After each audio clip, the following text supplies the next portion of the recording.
So do you mind if I share about what happened with the fires? Yeah, let's jump right into the story. Take it from the top.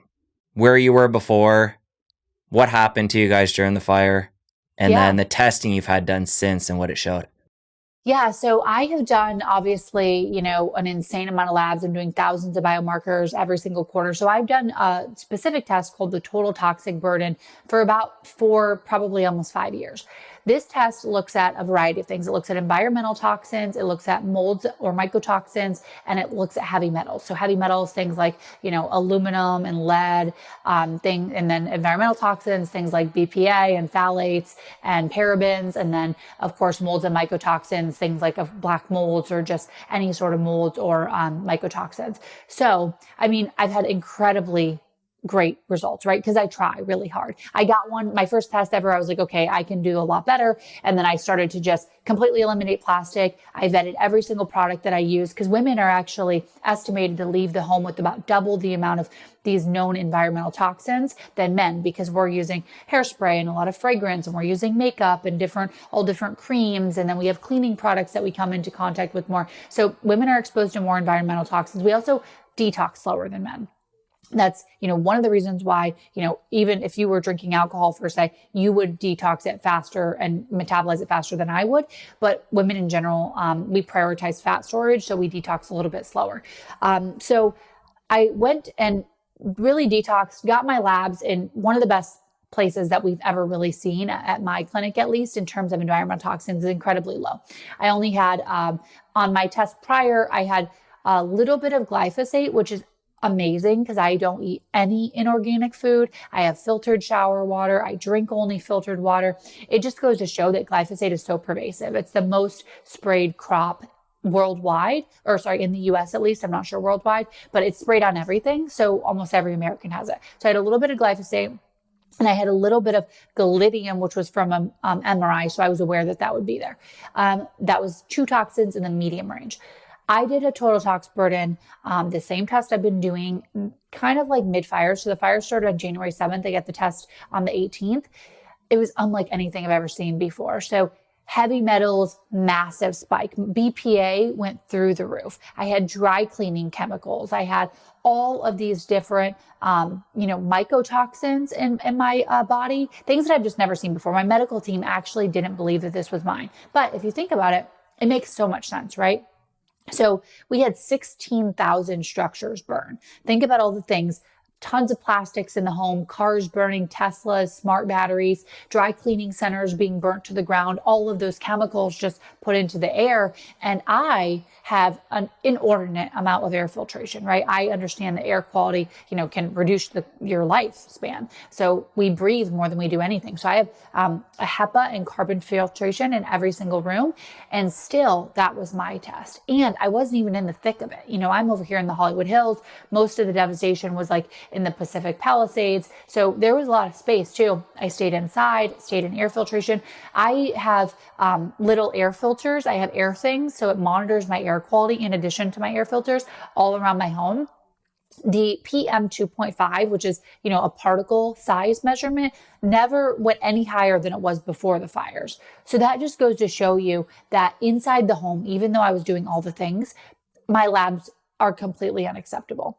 And all of these heavy metals, and I don't want to say this to be like a fear mongering at all, because I'm heartbroken that this is the case, right? This is so devastating.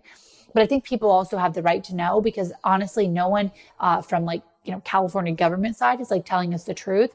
I've actually looked into this, and they're saying that the VOCs, or the volatile organic compounds, are the same as they were before the fire. I've had independent experts come out to my home, test the particles. I've, of course, consistently testing my blood labs, and it's just not the case. So essentially, I've been really conflicted in my own mind. Do I share this information because I think people should know? But I also, I'm very aware that I'm in a very privileged position to be able to pack up my life and move. I totally understand that that's such a hard thing, but I also just think that people do want to know. So I decided to go ahead and share. So I've shared all my lab results. I've shared the independent testing that I've done. You can find that stuff on YouTube if you're living in LA and you're interested and you haven't really heard too much about this. But for me, I have made the decision, my husband and I want to start a family this year, and all of these individual toxins. So if anyone ever does the total toxic burden test, it will tell you what these different toxins are linked to. So some of them are linked to cancer, some of them are linked to infertility, some of them are linked to, embryonic issues and, birth defects. So for me, that's just simply not worth it. So we are moving to Austin, Texas, which I'm really excited about. We got a great place like in nature. And there's also a lot of health, people there. So I think it'll be a good, like nice, we'll integrate nicely into the community. But yeah, looking at your toxins is something that is not done. Your doctor will never order you this test. I can almost guarantee that, unless you have a longevity doctor or a functional medicine doctor. But I think, if you're having unexplained symptoms and you can't figure anything out and your doctor keeps telling you everything is fine, this has been a test that has really been a game changer for me. And it's told me a lot more information than a lot of other things. I'm still pretty young. It's pretty normal for my general labs to be good. But then when you drill deeper, and you look at stuff like, total toxic exposure and total toxic burden and your gut health and some of these more advanced tests, you start to get a bigger picture and you can really improve things before they become a massive issue. So you mentioned the dramatic difference in your tests. Did you feel any different subjectively? Not really. I mean, like the air quality in general, you might feel like a little like, runny nose or something, like a little bit of irritation or congestion just because of the air, but nothing major at all. So no, not really. And you mentioned the fact the government isn't providing this information, at least not in the detail that you're getting into here. How are they burying that? It's, yeah, based on what I see, of course, if anyone has like any other information, please let us know so I can even like share that. But based on what I've looked at, they're not going to do the right tests. Probably I guess that they've said that it's very expensive to do this type of testing, but they are simply just not giving us the full picture. Like, there's something, so when we look at these like PM 2.5, this is actually a great point. So there's something on your phone called the AQI index. And everybody in LA was like stuck on this AQI index because it's like tells you if the air quality is good or poor. And all the AQI index is really measuring is the particle amount. So there's, PM 10, PM 2.5, and like PM 1, I believe. And these are the different sizes of particles, but they could be anything. It could be, it could be skin cells that it's picking up. It could be ash. It could be anything of any particle, depending on the size. That's what it's going to tell you. But what it's not telling you, so basically everyone's on their phone in LA. I'm looking at my phone in LA like 3 days post fire, 4 or 5 days post fire, and it's saying that the air quality is good and normal. It's the same as it was last year. It most certainly is not, because even if the particle amount has gone down, which based on the independent experts that I've had, it has not gone down. So I don't know what's going on there. But it's all about what the particle matter is made up of. It's like, okay, even if it's the same, is it formaldehyde? Is it like arsenic? Is it, lead? Is it, all of these really harmful materials? Or is it just, tree particles and pollen? It's clearly the first, it's clearly the former. It's these harmful chemicals, because nothing in my life changed other than the fires. And I went from having 2 toxins in the medium range to having, 29 plus toxins in the extreme high range. And these things are really harmful to your health. So yeah, I mean, I guess I get it. Well, kind of, because if they were to say, hey, there's all of these really harmful things in the air, and they're probably going to keep being reintroduced into the air, because if this was a one-time thing, let's say it was an acute exposure, I wouldn't have a problem with that. I would stay in LA, because I did plasmapheresis. We can talk about that in a second, but I took all the plasma out of my body after I got that test. I did multiple rounds of EBU, or super high dose IV ozone. I'm doing an insane, detox supplement protocol. I'm doing tons of sauna. I can get these things out of my body.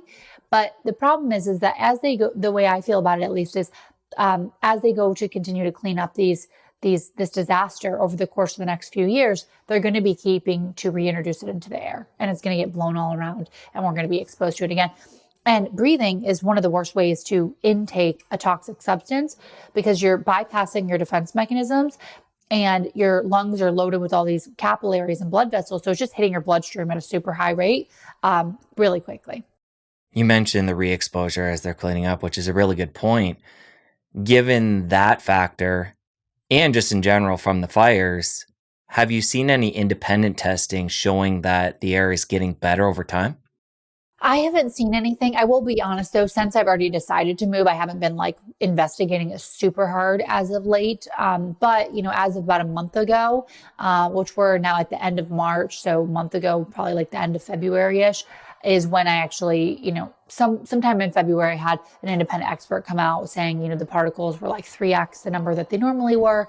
And, I did a second total toxic burden, which I haven't released those results publicly, but I will. So after I did the TPE, and I'm taking an interesting pharmaceutical too that I forgot to mention called clostiramine. I may be pronouncing that incorrectly, but it was originally a lipid drug to lower lipids, but like cholesterol. And but they did a recent study showing that 12 weeks on this prescription actually lowered PFAS or forever chemicals and molds and mycotoxins by about 60% over the course of 12 weeks. So I'm taking that too. So I'm doing a lot. So it's a little bit difficult to parse out exactly what's working the best. But I did do a retest and the toxins have really only decreased by about 10%. So this is going to be real difficult to get out of my system and get it out fast. And probably one of the reasons that it's only decreased by 10% is because I'm being re-exposed. And what about your husband? Are the results paralleled in him? So he didn't do a test the exact same time I did, but we do have a total tox pending for him. But I will say, there's a very well-known figure in the longevity space, Brian Johnson. He also posted his total tox. I don't think it's the exact total toxic test because it didn't look the exact same. I think he's using a different lab, but he did a toxin test of sorts.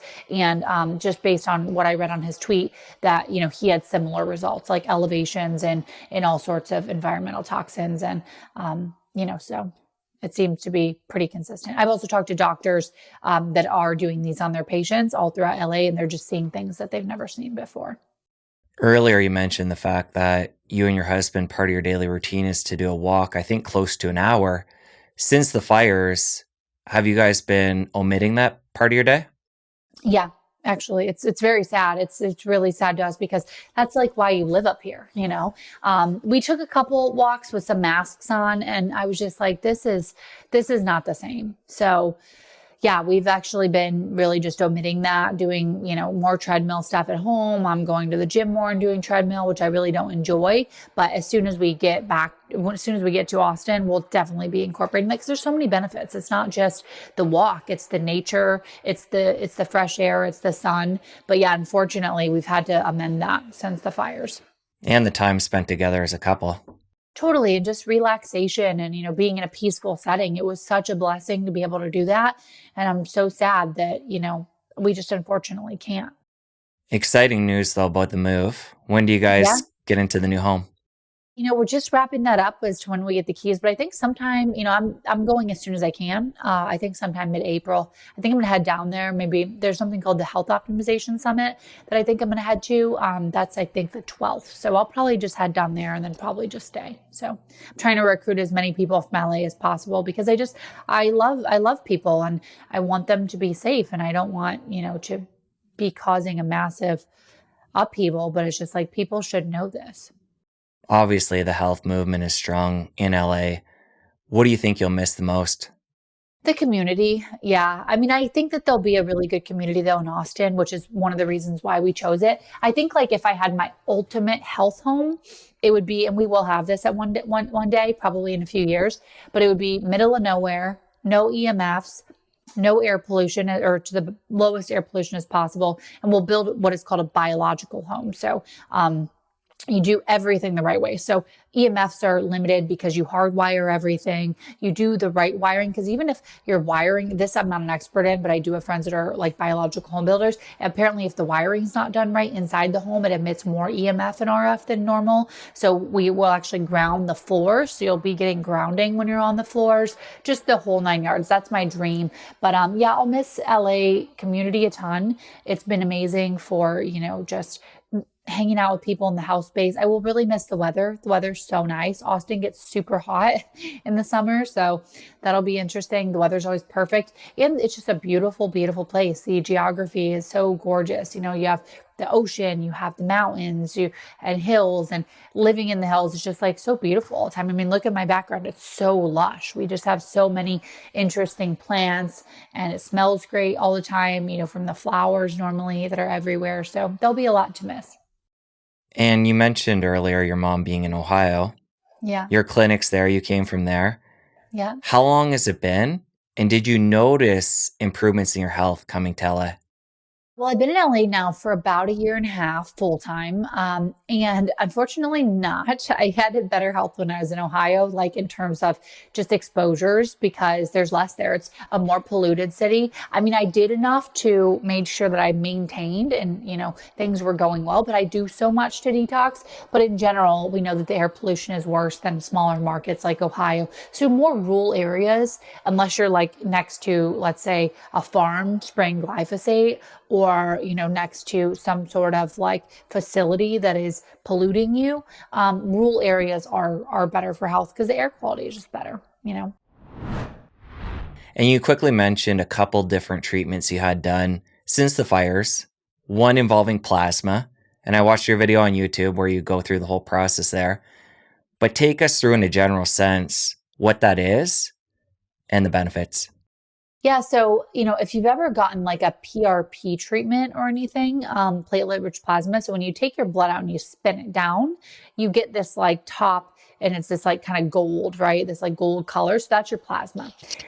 This is a fairly new treatment for longevity. It's been around for many years for people. The doctor that administered mine told me that it was originally used for people with, autoimmune conditions that were having like an attack, essentially, like their antibodies were so high, their body was attacking itself. So they would take out attacking itself even more so than just, standard autoimmune conditions. So they would take out the plasma, which would remove a good portion of those antibodies. Because by taking out all the plasma, you're taking out all the kind of gunk or negative things in the plasma. You're also taking out the good things. But plasmapheresis, or TPE, therapeutic plasma exchange, we're really using it now for longevity, to reduce toxic burden. So they say sometimes you can get, 20, 30, 40% of, reduction in toxins. Again, I saw a little bit less than that, but I took out all my plasma. So it depends on your weight. It will vary how much plasma you have. I think they took out 2.5 liters. So I had this huge bag. I have a picture of it on my Instagram of me holding all this plasma. It was very heavy too. It's like 2.5 liters. Take it all out. They give you back albumin, just to maintain like the weight essentially of that plasma. And then your body regenerates the plasma in like 24 to 48 hours. It's exciting because there are newer versions. So at my clinic, we're going to be one of the first clinics in the country to have something called inupheresis, which will actually just filter the plasma. So you'll get your plasma back, but it will be filtered. So we're getting like, more advanced in this stuff. So currently you just take the plasma out, throw it away, and then you get albumin, but then we can filter it. And, ideally in the future, we keep all the good stuff of plasma, because plasma has a lot of, benefits too. It has good things. And eventually I think we'll be able just to select the bad things, filter it out, and then keep the good. But the thing is it's a very expensive treatment at this point. So, I think it's interesting, and I will post my results as to what happened before and after, but I did that. And of course, I think that was helpful. I also did EBU. I love EBU. I mean, we've had this at Live for, quite a couple of years now. We've always had, since we started, standard IV ozone and like a high dose ozone, which actually runs the blood through a UV light. And, the idea is ozone is antiviral, antibacterial, antiparasitic. We've seen a lot of really good results in people with things like Lyme or, even autoimmune, people that need a detox, even reduction in inflammation in cardiovascular. So like cardiovascular inflammation, it can be helpful for, but I did ultra high dose. So it looks like, a dialysis machine kind of. You have one line going in, one line going out. It's filtering the blood and also infusing it with ozone. So when I do EBU, I usually do, first I do a Myers, and then I do the EBU, and I run methylene blue at that same time, because if you have these environmental toxins, it really takes a toll on your mitochondria. So along doing all the detox, you also want to be supporting your mitochondria is what, I'm being instructed to do. So I'm doing things like methylene blue with the ozone. And then I do a little bit of NAD at the end as well, just to increase anytime, from my understanding, anytime you're fighting something off or dealing with the sickness and with age, your NAD levels decrease. So trying to bump those back up with additional NAD injectable as well. Let's talk more about methylene blue. This seems Yeah. like a product that's gaining more and more momentum in our world. Is this something you use on a regular basis? And talk about the benefits and how you do that. Yeah, so I'm not an expert in methylene blue, but I do have a doctor that is. So I will just give you the distilled version of what I understand it to be. So methylene blue is the main, purpose. Actually, they used it in hospitals many years ago. So it's been around, it's been on the market. But people now in longevity are more so using it for the mitochondrial benefits, which is super exciting. I personally don't use it super frequently. I will do an IV of the methylene blue. It's a little tiny baby IV. And I will do that probably once like every 3 months just for mitochondrial support. I'm doing them a little bit more now because I know that my mitochondria is essentially under attack with all these environmental toxins. I have done it's become very popular like recently. I think someone, someone was shown using it, right? And then now everybody's super interested in I saw methylene blue. something about RFK, but I don't know if Yeah. that's true. Okay. I just see Um, it popping up more and more in our world. I go on YouTube. Of course, they feed you what you look at. So you click on a video and you see a bunch more. So who knows? But it does yeah. seem to be gaining a lot of momentum in our world. So Yeah, who you should interview about this is Dr. Scott Shear. So he's amazing. He's actually my consulting hyperbaric oxygen physician, and he owns a company and is an expert in methylene blue. So he has transcriptions. So I've experimented with that for cognitive enhancement, and I will say it does work. But I'm excited to see where all the research goes on methylene blue. I just had a 2 hour deep dive with Scott. It's not out yet, but we had a great conversation. So he's Oh, awesome. amazing. Well, there you go. So, I mean, he probably gave you all the details on methylene blue. I just asked him like, hey, what should I do? How often? And he'll like, give me recommendations. And I do feel like cognitive benefits. I got to dive in with him about like what biomarkers, can we track outside of, mitochondrial function? Because we know with the toxins, mitochondrial function is a little bit compromised. We should see that improve. But I'm doing so many things. It's a little bit hard to parse out what exactly it is that's helping right now. If you enjoyed that clip, you're going to want to head over here and catch the full episode. I'll see you over there. I was taking about 35 supplements a day. This is the first time I've announced this, but I've been working on something for the last 2 years that has now been able to really condense that. I think of my supplements in different buckets. So I have what are called like non-negotiable supplements.